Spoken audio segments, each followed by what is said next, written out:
I was terrified. Every time the train stopped at a station, I saw that old lady. No matter how fast the train was moving, she was always outside the window, like she was warning me. After getting off the train, I walked a few steps towards her, but she started walking backward. I shouted for her to stop, but no matter how close I got, she kept a certain distance. I started to get frustrated, feeling like she was toying with me. So, I turned and walked away, but when I reached the edge of a cliff, there she was again, on the opposite slope. I tried to escape, but no matter which way I went, she always appeared in my sight, and she kept that suffocating distance. Just when I was about to break, I met a woman hiking nearby. I quickly asked her for help, to find out what the old lady wanted. She agreed to help, but as she got closer to the old lady, something chilling happened. The old lady said something to her, and the woman looked back at me. Then she turned and ran off, screaming. I ran too. Finally, I reached the town, and the old lady was still following me. I started to wonder if this was all in my head. I went into a motel, hoping someone could confirm if the old lady was really outside. The owner glanced out the window and said he could see her too. He thought she might be frozen. So, we decided to bring her in to warm up. But when the owner stepped outside, the old lady said something to him. He looked at me in terror, then turned and ran, just like the woman had. I was completely scared now, too terrified to go outside.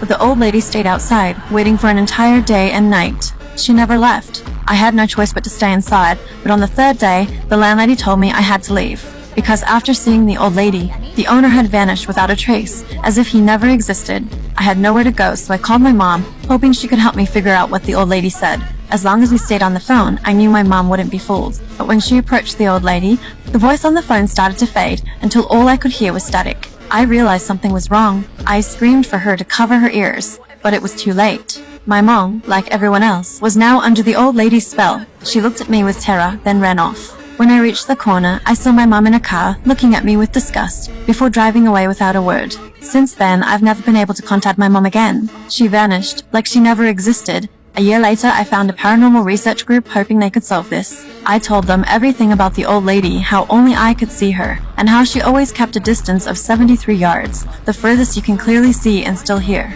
That's why I never understood what she was saying. They tried using high-definition cameras to capture her, but no matter how close they got, the photos were always blurry.